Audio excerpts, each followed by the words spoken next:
உயிரோடும் உணர்வோடும் கலந்து வாழுகின்ற அன்பு உறவுகள் அனைவருக்கும் வணக்கம். நாம் அடுத்த 5 ஆண்டுகள் நம்முடைய எதிர்காலத்தை தீர்மானிக்கப் போகிற ஒரு அரசை நிறுவுவதற்காக இந்த தேர்தல் களத்திலே நிற்கிறோம்.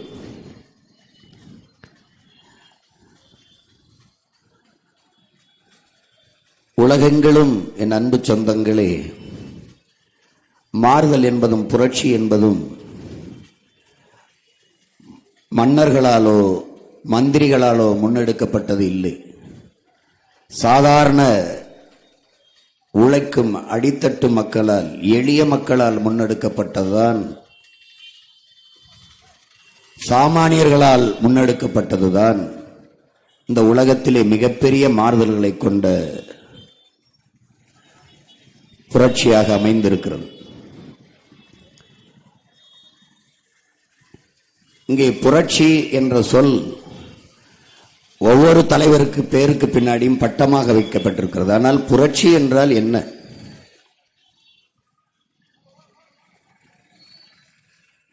ஒரு தலைகீழ் மாற்றம். இதுவரை இருக்கிற இந்த ஆட்சி முறை, இந்த அடக்குமுறை, இந்த ஒடுக்குமுறை, இந்த பசி, பஞ்சம், வறுமை, ஏழ்மை, இந்த சாதிய இழிவு, தீண்டாமை, அடக்குமுறை, ஒடுக்குமுறை, பெண்ணியர்களுக்கு பெருமைமிக்க வாழ்வு என்பது கல்வி, கல்விக்கேற்ற வேலை, வேலைக்கேற்ற சம்பளம், அதை கொண்டு வாழ்கிற பெருமைமிக்க வாழ்வுதான் வாழ்க்கையாக இருக்க முடியும். ஒரு வேலை, உழைப்பு, வருமானம், வாழ்க்கை, இப்படித்தான் வாழ்க்கை இருக்க முடியும். ஆனால் வேலையும் இல்லை, உழைப்பும் இல்லை, வருமானம் இல்லை, வாழ்க்கை எப்படி இருக்கும்? எல்லாவற்றுக்கும் இலவசம் இலவசம் இலவசம் என்று கொடுத்தால் மக்கள் உழைப்பதையே மறந்து விடுவார்கள். வெனிசுலா என்ற ஒரு நாடு எண்ணெய் இலவசம், பணம் இலவசம், எல்லாம் இலவசம் இலவசம் என்று கொடுத்து மக்கள் மனத்திற்குள் நஞ்சை விதைத்து விட்டது. அதனால் அந்த நாடே இன்றைக்கு மிக மோசமான பொருளாதார வீழ்ச்சியை சந்திச்சு அழிவின் விளிம்பில் நின்று கொண்டிருக்கிறது. பல்வேறு நாடுகள் இப்படித்தான் உழைக்காமல் சோம்பி இருக்க வைத்து தன் நாட்டு குடிகளுக்கு இலவசம் கொடுப்பது என்பது எவ்வளவு பெரிய ஏமாற்று என்பதை கற்றறிந்த பெருமக்கள், அறிவார்ந்த எனது சொந்தங்கள், படித்துக் கொண்டிருக்கிற என் தம்பி தங்கைகள் சிந்தித்து பார்க்க வேண்டும்.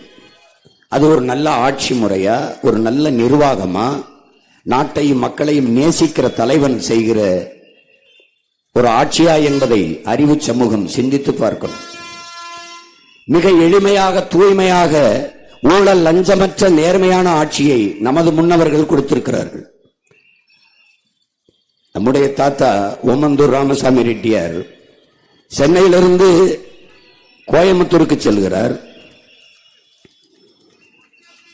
அவரும் அவர் மகனும் செல்கிறார்கள். சேலத்திற்கு வரும்போது தொடர் வண்டியில் அந்த பயணச்சீட்டு வழங்குவரை கூப்பிட்டு, இங்க வாங்க,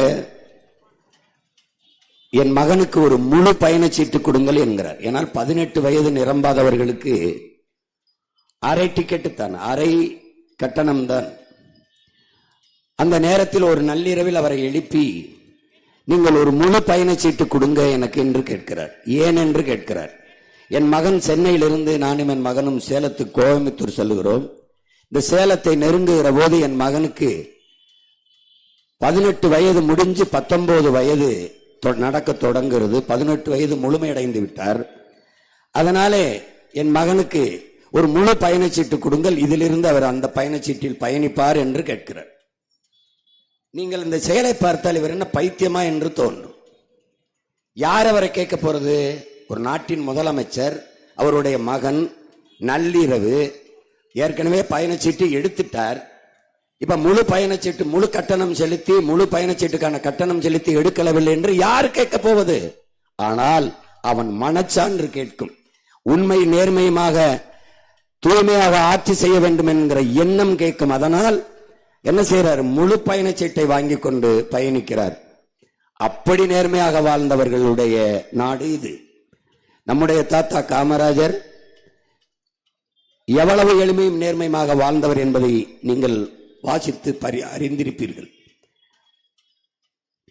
ரேஷன் அரிசியை சாப்பிட்ட ஒரு முதலமைச்சர் உண்டென்றால் அது அவர்தான். சாப்பாடை பரிமாறுகிற வைரவன் கேட்கிறார், ஐயா மூக்கு கிட்ட கொண்டு போக முடியலையே, நாத்தம் எடுக்குதே அந்த அரிசி. சனம் அதைத்தானே சாப்பிடுது, அப்ப நம்மளும் அதைத்தானே சாப்பிடணும் என்று ரேஷன் அரிசியை சாப்பிட்டவர். வாரத்துக்கு ஒரே ஒரு முட்டை தான் அசைவம். அதுவும் வேற யாராவது நண்பர்கள் வாங்கி வந்து அவருக்கு ஒரு முட்டை வைத்து விட்டால் அடுத்த வாரம் அந்த முட்டையும் கிடையாது. எப்படி வாழ்ந்திருக்கிறார்கள் பாருங்கள். வெளியூர் செல்கிறார், தோலை துண்டு போட்டிருக்கிறார், எப்போதும் இடது பக்கம் போடுகிறவர். இந்த பக்கம் சட்டை கிழிஞ்சிருக்குது, அதை தூக்கி வலது பக்கம் போட்டு விட்டார். எப்போதும் இந்த பக்கம் தானையா போடுவீர்கள், ஏன் துண்டை மாத்தி போட்டிருக்கீங்க? அது ஒண்ணுமில்ல, போய் இந்த பக்கம் சட்டை கிழிஞ்சிருக்கு, அதை மறைக்கத்தான் துண்டை மாத்தி போட்டிருக்கேன். எப்படி வேலை செய்திருக்கிறார்கள் பாருங்கள். பாலமந்திருங்கிற ஒரு பள்ளிக்கூடம், அந்த பள்ளிக்கூடத்துல படிக்கிற பிள்ளைகளுக்கு ஐயாவுக்கு போத்துகிற சால்வை இருக்கு பாருங்க, மேலாடை, அதை கொண்டு வந்து மொத்தமா கொடுத்தா அந்த ஏழை பிள்ளைங்க சட்டை தச்சு போட்டுக்கிறோம்.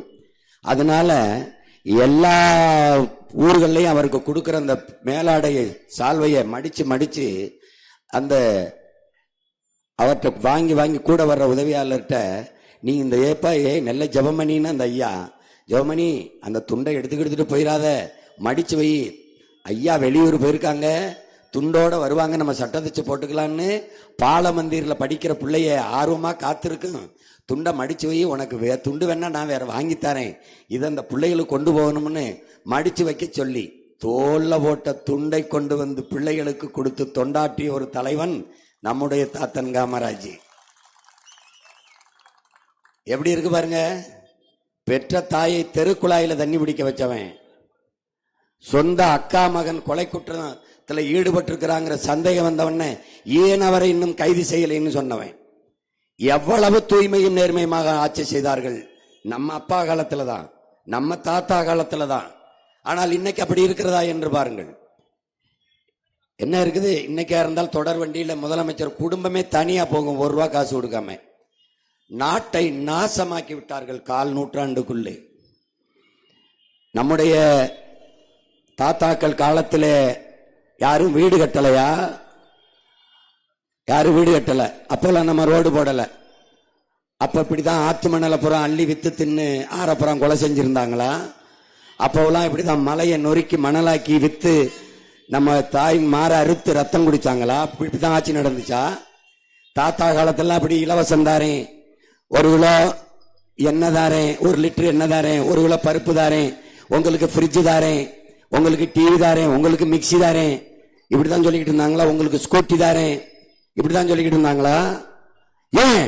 அவை நாட்டையும் மக்களையும் ஏமாற்ற நினைக்கவில்லை, நல்ல ஆட்சியை கொடுக்க வேண்டும் என்று நினைத்தார்கள்.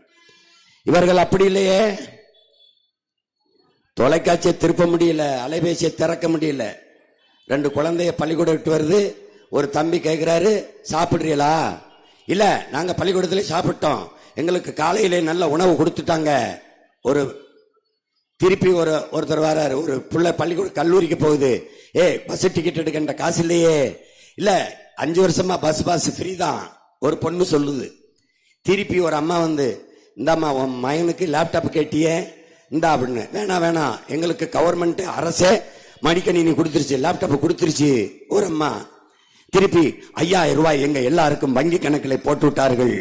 எல்லாம் போட்ட, லேப்டாப் கொடுத்த, பஸ் பாஸ் கொடுத்த, காலையில சோறு போட்ட, படிச்சுட்டு வந்தவனுக்கு வேலை கொடுத்தியான்னு கேட்டா ஒரு வயல்ட்டும் பதில் இல்லை.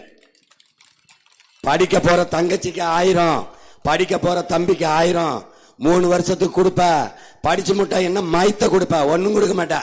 அப்ப 3000 இல்ல 30,000 சம்பாதித்துக் கொள்வதற்கு வேலையை கொடுக்கணும். அதுதான் ஆட்சி.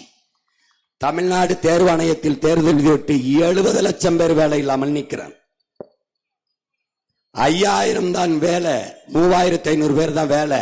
அதுக்கு 50 லட்சம் பேர் வேலைக்கு எழுதுறான். 50 லட்சம் பேர் வேலைக்கு எழுதுறான். அத்தனை இளைஞன் படித்து விட்டு வெளியில வேலை இல்லாமல் நிற்கிறான்.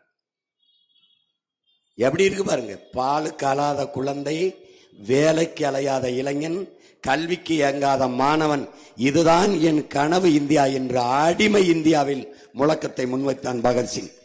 விடுதலை பெற்று 80 ஆண்டுகளாகி வேலை இல்லாத இளைஞர்கள் எத்தனை கோடி பேர், பசியோடு உறங்க செல்கிற பச்சிளம் குழந்தைகள் எத்தனை கோடி பேர், பசியோடு படுக்க செல்ற நாட்டின் குடிமக்கள் எத்தனை கோடி பேர். என்ன வளம் இங்க இல்லை? காட்டு வளமா, கனிம வளமா, கடல் வளமா, மலை வளமா, நிலவளமா, நீர் வளமா? எல்லா வளமும் இருந்து இந்த நாடு ஏன் இவ்வளவு ஏழ்மை வறுமையில் நிற்கிறது? எல்லாம் இருந்து இலவசங்கள் தந்தால் தான் வாழ முடியும் என்கிற நிலையில் என் நாட்டு மக்கள் நிற்க வேண்டிய தேவை ஏன் வந்தது? ஏன் வந்தது? மாறி மாறி இவர்கள் பேரறிஞர் அண்ணா பேரறிஞர் அண்ணா என்று சொல்கிறார்களே, அந்த பெருந்தங்கை நம்முடைய மதிப்பிற்குரிய ஐயா பக்தவச்சலம் அவர்கள் முதலமைச்சராக இருந்து தோற்று போகிறார். பேரறிஞர் அண்ணா அவர்கள் ஆட்சிக்கு வருகிறார்கள்.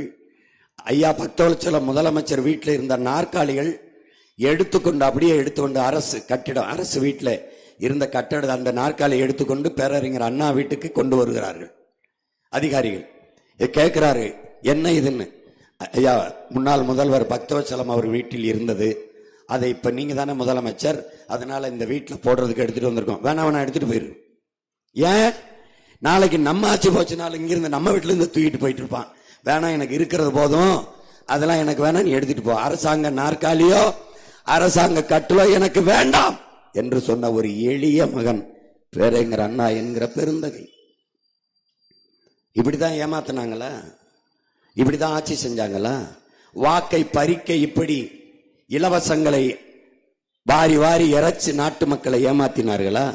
ஒரு படித்திருக்கிறீர்கள், சிந்திக்கிற ஆற்றல் பெற்றிருக்கிறீர்கள், உள்ளங்கையிலே உலகத்தை பார்க்கிறீர்கள், மற்ற நாட்டில் எப்படி நிர்வாகம் நடக்கிறது என்பதை கவனிக்கிறீர்கள், நம்ம நாட்டில் எப்படி இருக்கிறது என்பதை கவனிக்கிறீர்கள், மற்ற நாட்டில் மின்சாரம் எப்படி உற்பத்தி செய்து விநியோகிக்கப்படுகிறது, மற்ற நாட்டில் சாலை எப்படி போடப்படுகிறது, மற்ற நாட்டில் மழை நீர் கழிவு நீர் எப்படி வெளியேற்றப்படுகிறது, மற்ற நாட்டில் கல்வி எப்படி கொடுக்கப்படுகிறது, மற்ற நாடுகளில் மருத்துவம் எப்படி தரம் உயர்வாக இருக்கிறது, மற்ற நாட்டில் போக்குவரத்து எப்படி இருக்கிறது, இதையெல்லாம் உங்களால் உள்ளங்கையில் வைத்து பார்க்க முடிகிற வாய்ப்பை பெற்றும் நீங்கள் எப்படி இந்த நாட்டில் நடக்கிற இந்த கொடிய ஆட்சியை சகித்துக் கொள்கிறீர்கள்?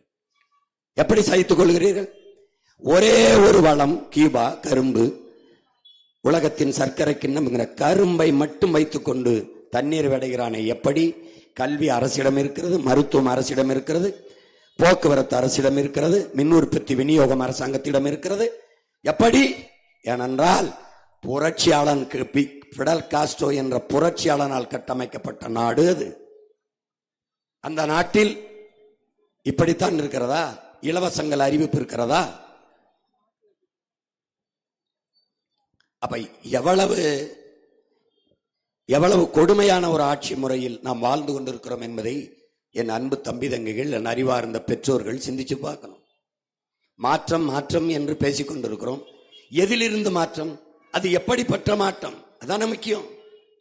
இலவசம் அது ஒரு திட்டம், அது ஒரு கவர்ச்சி திட்டம். அதை இந்த 3 கட்சிகளும் அறிவிக்குது. இலவசம். நாங்கள் வந்தால் 10,000 கொடுத்து விடுவோம், நாங்கள் வந்தால் குடும்ப தலைவிக்கு 2,000 கொடுத்து விடுவோம், நாங்கள் வந்தால் ஃப்ரிட்ஜ் கொடுப்போம். ஃப்ரிட்ஜில் என்ன வைப்ப? காய்கறி வைப்ப. காய்கறி அவன் கொடுப்பான், அது என் விவசாயி தான் கொடுப்பான். காய்கறி அவன் கொடுப்பான், விவசாயி தான் கொடுப்பான். மிக்சி கொடுப்ப, கிரைண்டர் கொடுப்ப. மிக்சியில எதை போட்டு அரைப்ப? கிரைண்டர் கொடுப்ப, மாவரைக்கிற எதை போட்டு அரைப்ப? அரிசி பருப்பு, அதை அவன் கொடுப்பான். என் விவசாயி விளைய வச்சாதான் உனக்கு கிடைக்கும். இதெல்லாம் ஒரு திட்டமான் பாரு. இதெல்லாம் உனக்கு நீ எந்த வேலை நான் உனக்கு கொடுத்துறேன். எங்க இருந்து கொடுப்ப? என் நாட்டை வித்து கொடுப்பேன். என் மக்களின் நலத்தை கெடுத்து, மண்ணின் வளத்தை கெடுத்து, காசை கடன் வாங்கி கொடுப்பேன். 10,5 லட்சம் கோடி கடன், 10,5 லட்சம் கோடி கடன், வட்டி 1 லட்சம் கோடி. இவர்கள் அறிவிச்சிருக்கிற இதையெல்லாம் கொடுப்பதற்கு 5 லட்சம் கோடி கடன் வாங்கணும், அதுல 2 லட்சம் கோடி வட்டி கட்டணும். எப்படி ஏமாத்திரணும், எப்படியாவது சொல்லி வாக்க வாங்கிடணும், பறிச்சிடணும். நீங்க நல்ல ஆட்சி கொடுத்திருந்தால் உங்களுக்கு தெரியும், இந்த கடையில் நல்ல உணவு இருக்கின்றால் தானாக நீங்கள் அங்கே தேடி போய் சாப்பிடுவீர்கள், விளம்பரம் தேவையில்லை. அந்த கடையில் உடைகள் நன்றாக இருக்கும், தரமாக இருக்கும் என்றால் மக்கள் தானாக தேடி சென்று வாங்குவார்கள், விளம்பரம் தேவையில்லை. ஆனால் இவர்கள் நல்ல ஆட்சி கொடுத்திருந்தால் இந்த அறிவிப்புகள் தேவையில்லை. ஆனால் இவர்கள் என்ன செய்கிறார்கள், நாங்கள் வந்தால் அதை தருவோம், இதை தருவோம், எதை தருவோம். நல்ல ஆட்சி தருவோம் என்று ஒருத்தனும் சொல்றதில்லை. நல்ல கல்வியை தருவேன், அதற்கு வேலையை தருவேன் என்று எவனும் சொல்வதில்லை. சாராயத்தை ஒழிப்பேன் என்று ஒருத்த வாயிலிருந்து வர்றதில்லை. சாராய கடையை திறந்து வைத்துவிட்டு நல்ல ஆட்சி என்பதும் பெண்கள் பாதுகாப்பு என்பதும் சட்டம் ஒழுங்கு என்பதும் எவ்வளவு வேடிக்கையானது என்பதை கற்றறிந்த பெருமக்கள், அறிவார்ந்த தமிழ் சமூக சொந்தங்கள் என்னிலும் இளையின் தம்பி தங்கைகள் சிந்திச்சு பார்க்கணும். மாற்றம் என்றால் இலவசம் இல்லை, இலவசம் பெற வேண்டிய ஏழ்மை வறுமை நிலையில் இருந்து என் மக்களின் வாழ்க்கை தரத்தை உயர்த்துவது மாற்றம். கல்வி 10 லட்சம் 5 லட்சம் 20 லட்சம் சீட்டுக்கு இல்லை. அறிவு கல்வி மானுட உரிமை, கொடுக்க வேண்டியது அரசின் கடமை. தரமான கல்வி, சமமான கல்வி, எல்லோருக்கும் சரியான கல்வி, இலவசம். இது மாற்றம். கட்டணமில்லா கல்வி எல்லா குடிகளுக்கும் சமமாக சரியாக தரமாக கொடுப்பது மாற்றம். மருத்துவம் பணக்காரனுக்கு ஒன்று, ஏழைக்கு ஒன்று. பணக்காரன் உயர்ந்த தனியார் மருத்துவமனையில் படுத்து மருத்துவம் செய்து பிழைத்துக் கொள்வான். ஏழை உடல்நிலை சரியில்லை என்றால் நேரே பாடையை கட்டி சுடுகாட்டுக்கு செல்ல வேண்டியதுதான். இந்த நிலையில்தான் இந்த நாட்டில் மருத்துவ கட்டமைப்பு இருக்கிறது.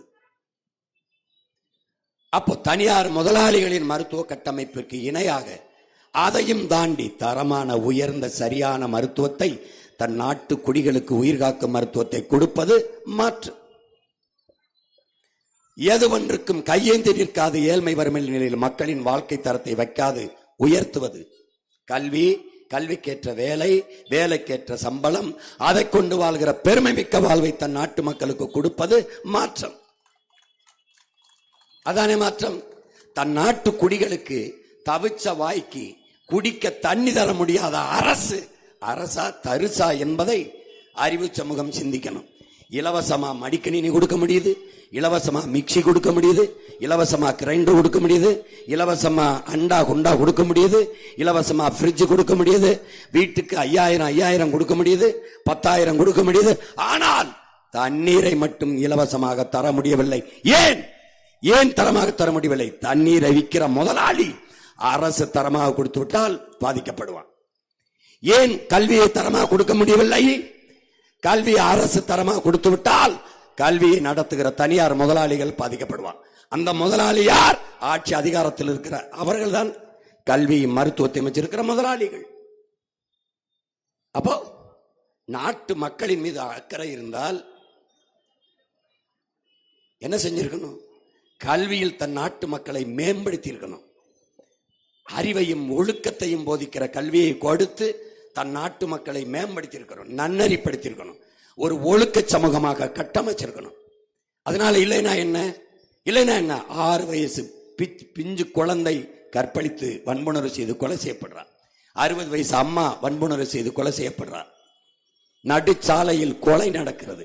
கொலையில் ஈடுபடுவர்கள் 18-20 வயது இளைஞர்கள். நிறைந்த போதையில் கணக்கில்லாத குற்றச் செயல்கள் இந்த நிலத்திலே நடக்கிறது. எவ்வளவு வன்முறைகள், எவ்வளவு அன்புணர்வுகள், எவ்வளவு கொலைகள், எவ்வளவு குற்றச் செயல்கள் இந்த நாட்டிலே. ஒரு சமூகமே குற்ற சமூகமாக மாறி நிற்கிறது. மறுக்க முடியுமா? உங்களால் மறுக்க முடியுமா? ஏன் திருடான்? ஏன் ஆட்சியாளனே திருடுறான், ஆட்சியாளனே கொள்ளையடிக்கிறான். திருடுவது சமூக குற்றமாக இல்லாமல் திருடுவது சமூக பெருமையாகிவிட்டது. மலையை திருடினால் பெருமை, மணல் அள்ளிவித்தால் பெருமை. ஒரு அரசு கள்ளச்சாராயம் காய்ச்சுவது குற்றம், குடிப்பது குற்றம், சட்டப்படி குற்றம். ஆனால் காய்ச்சி குடிச்சு செத்தவனுக்கு சட்டப்படி 10 லட்சம் கொடுத்து சாராயம் குடிச்சு செத்தவனை அங்கீகரிக்கிறது என்றால் இந்த நாட்டை, இந்த சமூகத்தை எதை நோக்கி இவர்கள் நகர்த்துகிறார்கள் என்று அறிவார்ந்த எனது தமிழ் சொந்தங்கள் சிந்திச்சு பார்க்கணும். எப்படி உழைப்பிலிருந்து என் மக்களை நீ வெளியேற்றிட்ட, குடிக்க வச்சு உழைக்கும் திறனை இழக்க செஞ்சிட்ட, உழைப்பது இழிவு என்று காட்டிட்ட. உழைப்பிலிருந்து வெளியேறின உழைப்பிற்கான தேவை அப்படியே இருக்கு. அப்ப அந்த உழைப்பிற்கான தேவையை வட மாநிலத்திலிருந்து, பீகார்லிருந்து, உத்தரப்பிரதேசத்திலிருந்து, குஜராத்திலிருந்து ஏகப்பட்ட பேர் வட இந்தியன் வந்து அந்த இடத்தை நிறைச்சிட்டான். 1.5 கோடி பேர் இங்க இருக்கான். எஸ்ஐஆர்னு ஒண்ணு கொண்டு வந்து புதிய வாக்காளர், சிறப்பு வாக்காளர் சீர்திருத்தம் பண்ண அவனுக்கு எல்லாருக்கும் ஓட்டு கொடுத்துட்ட. நீ குடும்ப அட்டை கொடுத்த, ஒரே ரேஷன் கார்டுன்ட்ட, எல்லாருக்கும் ஓட்டுரிமை கொடுத்துட்ட. அந்த 1.5 கோடி பேரும் இந்த நாட்டில் ஓட்டு போட்டான்னா என் நாட்டின் அரசியலையும் அதிகாரத்தையும் அவன் முடிவெடுப்பான். அப்ப என் நாட்டு அரசியலும் அதிகாரமும் இந்திக்காரன்ட்ட போச்சுன்னா நான் ஏற்கனவே ஒன்னும் இல்லாம எல்லாத்தையும் இழந்துட்டு இருக்கிறேன். என் மொழியை இழந்துட்டேன், என் வரலாற்றை மறந்துட்டேன், என் வழிபாட்டை விட்டு வெளியேறிட்டேன், என் நிலத்தை விட்டு வெளியேறிட்டேன். அடுத்து நாட்டை விட்டு வெளியேறதை தவிர எனக்கு வழி இல்லை. இப்ப நான் சொல்றது உங்களுக்கு நம்ப முடியாம ஏதோ பேசுறேன்னு கசப்பா இருக்கும். எப்பவும் உண்டு சொல்றேன், உங்க மகன் நான் போதிக்கும் போது புரியாது, உங்களுக்கு பாதிக்கும் போது புரியும். இதை கவனத்தில் வைத்துக் கொண்டு என் அன்பு சொந்தங்கள், என் அருமை பெற்றோர்கள், என் உயிருக்கு நீ உடன் பிறந்தார்கள், இந்த தேர்தலை ஒரு மாற்றத்திற்கான மகத்தான வாய்ப்பாக பயன்படுத்துங்கள். வருகிற ஏப்ரல் 23ஆம் தேதி வாக்கு பதிவு செய்யும் போது இது நம்ம 5 ஆண்டு கால வாழ்க்கையை தீர்மானிக்க போகிறது என்ற கவனத்தில் வந்து வாக்கு செலுத்துங்கள். வாக்கு என்பது மிகுந்த வலிமை மிக்க ஆயுதம். மக்களாட்சியை ஏற்றுக்கொண்ட நாட்டில் வாக்கு ஒரு வலிமை மிக்க போர்க்கருவி. அந்த ஆயுதத்தை அநீதிக்கு எதிராக ஏந்துவோம். அடக்குமுறை, ஒடுக்குமுறை, இந்த ஊழல் லஞ்சம் மிகுந்த ஆட்சி, இந்த வேலையின்மை, வறுமை, பசி, பஞ்சம், இந்த சாதிய இழிவு, தீண்டாமை, கொடுமை, மதுமத போதை, வன்கொடுமை, வழக்கொள்ளை, இதையெல்லாம் துடைத்து எறிவதற்கான ஒரு புரட்சிகர அரசியலை, ஆட்சியை உருவாக்குவதற்கான வலிமை மிக்க ஆயுதத்தை நாம் இந்த அநீதிகளுக்கு எதிராக ஏந்துவோம் என்கிற முடிவை கற்றறிந்த பிள்ளைகள் எடுக்கணும். மாற்றம் என்பது எங்கிருந்து வர வேண்டும்? என்னிலிருந்து வர வேண்டும். இந்த உலகத்தில் பல்வேறு மாறுதல்களை செய்தவன் எல்லாம் தன்னிலிருந்து தொடங்கியவன் தான். இதைத்தான் அண்ணல் காந்தியடிகள் சொல்கிறார். இந்த உலகத்தை எப்படிப்பட்ட மாறுதலுக்கு கொண்டு வர நீ விரும்புகிறியோ அதை உன்னிலிருந்து தொடங்கு என்று சொல்லுகிறார்.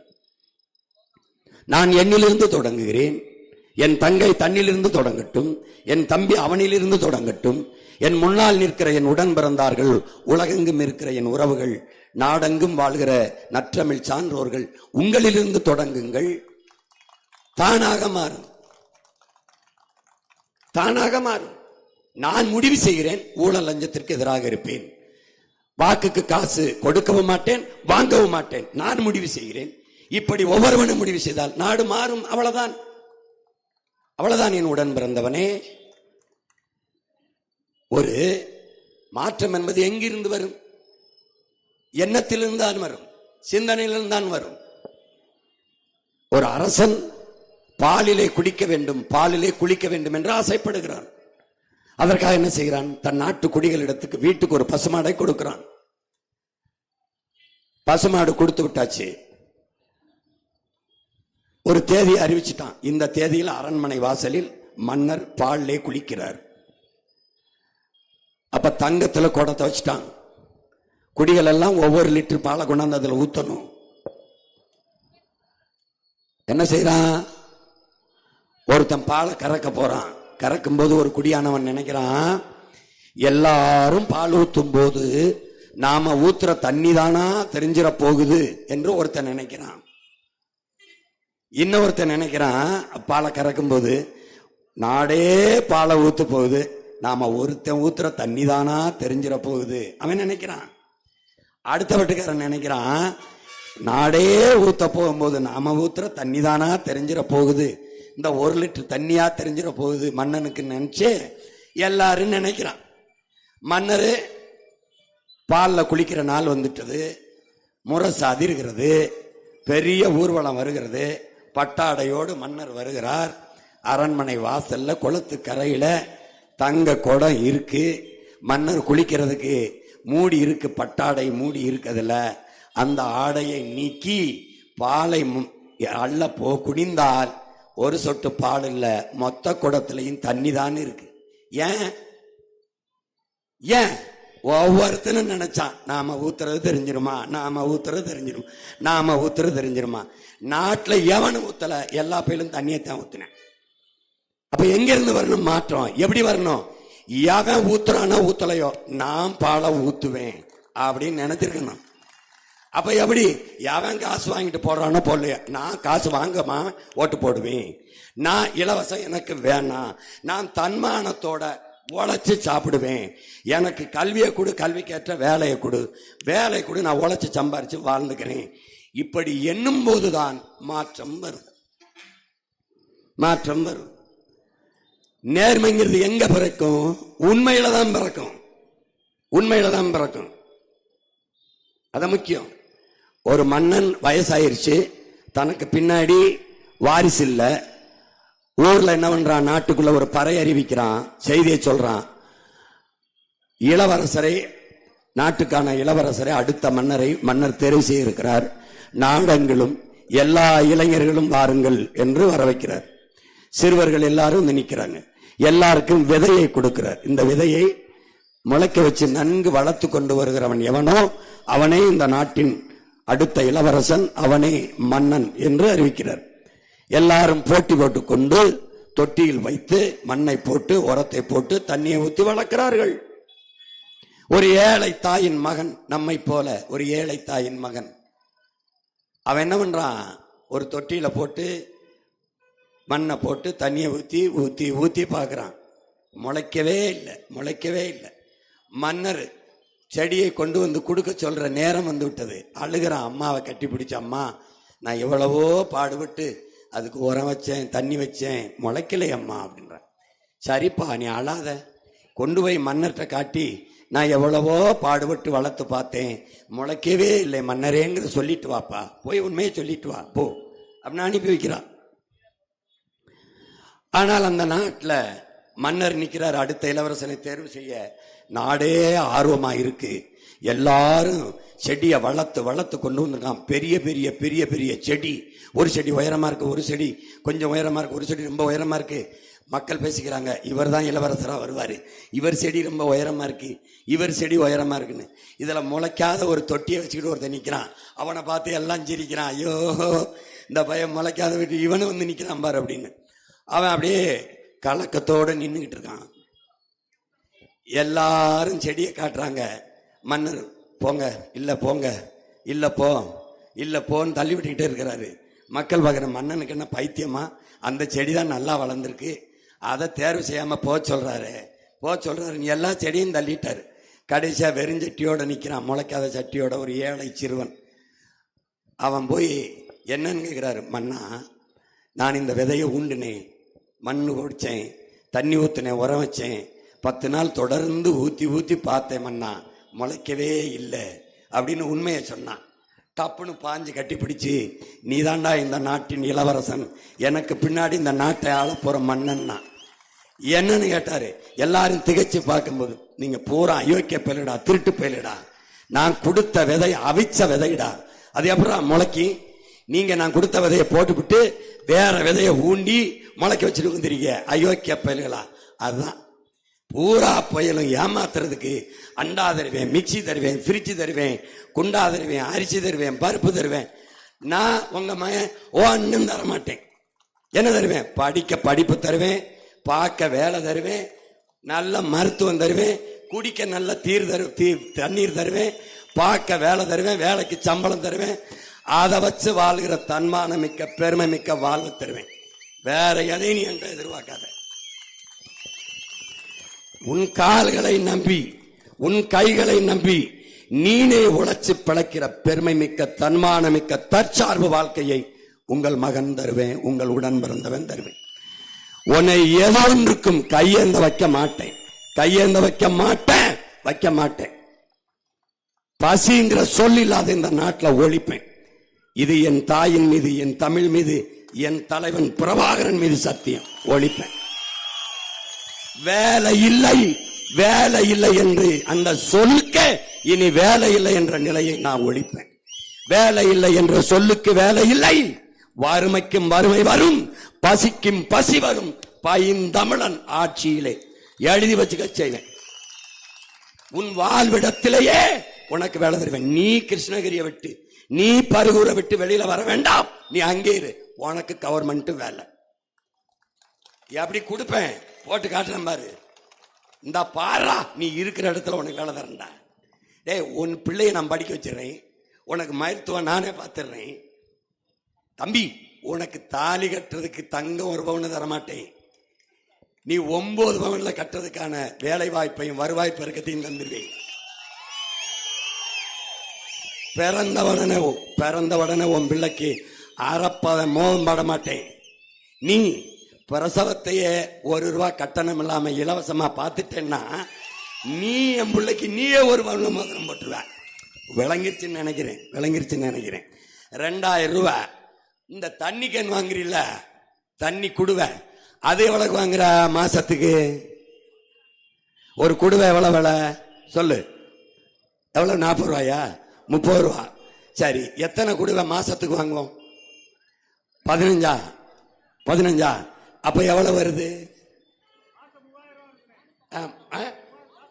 மாசம் 3000 வந்துருது.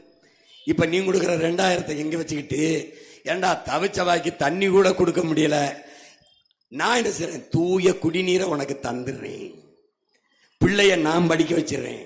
அது டாக்டர், உன் பிள்ளை இல்ல, நாட்டு பிள்ளை, உன் வீட்டு பிள்ளை, நான் படிக்க வச்சிடறேன். வேற என்ன பண்ணணும்? இன்ஜினியரா நான் படிக்க வைக்கிறேன். வேற என்ன பண்ணணும்? அவன் என்ன படிக்க நினைக்கிறானோ நான் படிக்கப்பேன். ஏன்னா பிள்ளைகள் உங்கள் வீட்டின் செல்வங்கள் அல்ல, தமிழ் தேசிய நாட்டின் செல்வங்கள். அவன் படிப்பான். ஏன்? என் சமூகம், என் தமிழ் சமூகம் அறிவு சமூகமாக இருக்க வேண்டும் என்பது எங்கள் கனவு. ஒரு நோயற்ற சமூகமாக என் இன மக்கள் இருக்கணும். நோயற்ற சமூகமாக, மருத்துவம் தேவைப்படாத உடல் ஆரோக்கியத்தோடு என் மக்களை நான் வளர்த்தெடுப்பேன். அதை எங்கிருந்து எடுப்பேன்? உணவிலிருந்து ஆரம்பிப்பேன். அறிவை எங்கிருந்து கொடுப்பேன்? கல்வியிலிருந்து ஒழுக்கத்தை கொடுப்பேன். இந்த செயல் பாவம் என்பதை என் பிள்ளைகளின் பிஞ்சு மனசுக்குள்ளே விதைச்சு ஒழுக்கத்திலும் நன்னறியிலும் நேர்மையிலும் மிகுந்த பிள்ளைகளாக, தலை நிமிர்ந்து நேர்மையாளனாக வாழ்கிற பிள்ளைகளாக வளர்த்து எடுப்பேன். நீ என்கிட்ட இருந்து தப்பிக்கவே முடியாது. இது என் கனவல்ல, என் முன்னவர்களின் கனவு. அறம் சார்ந்து வாழ்ந்து நின்று ஆட்சி செய்த மறவர்களின் கனவு. இந்த கனவு என் தலைவனின் கனவு. 200 ஆண்டுகளுக்கு பிறகு என் இனம் எப்படி பெருமையோடு வாழ வேண்டும் என்று அந்த ஒப்பற்ற தலைவன் கண்ட புனித கனவு இப்போது என் கைகளில், உங்கள் கைகளில், நம்முடைய கைகளில் என்பதை எல்லாரும் தம்பி தங்குகள் வாழ்ந்து பார்த்துட்டீங்க. நீங்க இந்த தலைவர்களுடைய ஆட்சிகள் எல்லாம் வாழ்ந்து பார்த்துட்டீங்க. ஒருமுறை இந்த பிள்ளைகளின் ஆட்சியில் வாழ்ந்து பாருங்களேன். உலகத்தின் தலை சிறந்த நாடாக மாற்றி படைக்கிறோமா இல்லையா? பூமியின் சொர்க்கமாக இந்த நிலத்தை மாற்றுகிறோமா இல்லையா? பாருங்க, ஒரு தடவை வாய்ப்பு தாருங்கள். இதனால் இந்த தேர்தலிலே என் அன்பு சொந்தங்கள், என் அருமை உடன் பிறந்தார்கள், உங்களின் மதிப்புமிக்க வாக்கை, வலிமை மிக்க வாக்கை உங்கள் பிள்ளைகள் எங்களுக்கு ஒரு மாற்றத்திற்காக தொடர்ந்து களத்தில் நிற்கிற எளிய பிள்ளைகள் எங்களுக்கு விவசாய சின்னத்திலே வாக்கு செலுத்தி நீங்கள் வெற்றி பெற செய்தால் எங்களின் வெற்றி, நீங்கள் செலுத்துகிற அந்த வாக்கு நம் மொழி காக்கும், நம் இனங்காக்கும், நம் மண் காக்கும், நம் மானம் காக்கும், வருங்கால தலைமுறை பிள்ளைகளின் வாழ்க்கையை பாதுகாக்கும். இந்த கிருஷ்ணகிரி சட்டமன்ற தொகுதியிலே வேட்பாளராக என் அன்பு தங்கை இளங்கலை வரலாற்று ஆசிரியர் சுகந்தி பார்த்திபன் அவர்கள் போட்டியிடுகிறார்கள். அதை போலவே பருகூரில் என் ஆறுயிர் இளவல் பொறியியல் படித்த இளைஞர் கவின்குமார் அவர்கள் போட்டியிடுகிறார்கள். இவர்களை மற்ற கட்சிகளைப் போல வேட்பாளர்கள் என்று நீங்கள் கருத வேண்டாம். இந்த நாட்டின் உரிமையை மீட்க இந்த நாட்டில் இழந்துவிட்ட உரிமைகளை மீட்க, இருக்கிற உரிமைகளை பாதுகாக்க, ஒரு மாற்று அரசியலை கட்டி எழுப்ப களத்திலே நிற்கிற ஒரு மாற்று அரசியல் புரட்சியை முன்னெடுக்கிற நாம் தமிழர் அரசியல் பேரியக்கத்தில் முன்கள போராளியர்களாக, புரட்சியாளர்களாக நீங்கள் பாருங்கள். உண்மையும் நேர்மையுமாக இந்த மக்களுக்கு என் பிள்ளைகள் பணியாற்றுவார்கள். அந்த உறுதியை நான் உங்களுக்கு தருகிறேன். ஊழல் லஞ்சமற்ற நிர்வாகத்தை, உண்மையும் நேர்மையான ஆட்சி முறையை உங்கள் பிள்ளைகள் இந்த நாட்டுக்கு கொடுப்போம். எனவே எங்கள் பிள்ளைகளுக்கு வாக்கு தந்து நீங்கள் வெற்றி பெறச் செய்யுங்கள். எங்களின் வெற்றி உங்களின் வெற்றி, நாம் பிறந்த பெருமை மிக்க தமிழ் தேசியனத்தின் வெற்றி. மற்ற கட்சிகளின் வெற்றி ஒரு சாதாரண நிகழ்வு. உங்கள் பிள்ளைகள் எங்களின் வெற்றி சரித்திரத்தில் மாபெரும் புரட்சி என்பதை நினைவில் வைத்துக் கொண்டு உங்கள் பிள்ளைகள் எங்களுக்கு வாக்கு தந்து வெற்றி பெறச் செய்யுங்கள். விவசாய சின்னத்தில் வாக்களிப்போம். வருங்கால தலைமுறைக்கு வாழ்வளிப்போம். புரட்சி எப்போதும் வெல்லும். உங்கள் பிள்ளைகள் எங்களின் வெற்றி அதை சொல்லும். நம் இலக்கு ஒன்றுதான், இனத்தின் விடுதலை. இனம் ஒன்றாவும், இலக்கை வென்றாவும். தமிழ் தாய் வாழ்க, தலைவர் பிரபாகரன் வாழ்க, நாம் தமிழர்.